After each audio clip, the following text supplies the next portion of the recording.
Thank you for joining us. I'm Kristen Allen. More than 200,000 people hit College Avenue today to celebrate Oktoberfest, one of the biggest celebrations to German culture and Appleton's largest block party of the year.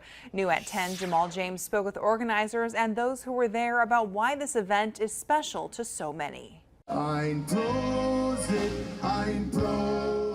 Starting with the traditional spot and beer toast to kick off Oktoberfest at Houdini Plaza, the city of Appleton couldn't wait to celebrate the German culture. Oktoberfest to me is my German heritage of celebrating as much as you can in October. There were some new additions and changes to this year's event.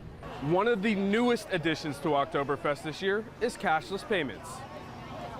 Forever, we have been a cash-only operation. Many of the artists and many of the food booths have always done credit cards or electronic transfer.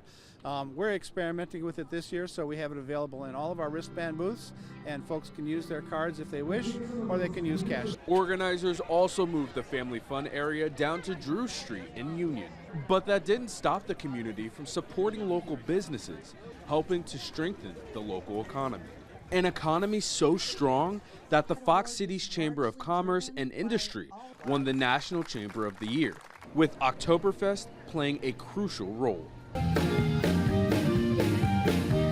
With Lederhasens and dirndls roaming the College Ave, folks say it's a time to celebrate the culture and pass it down to the next generation. My family being from Germany, I'm trying to keep it going with our children.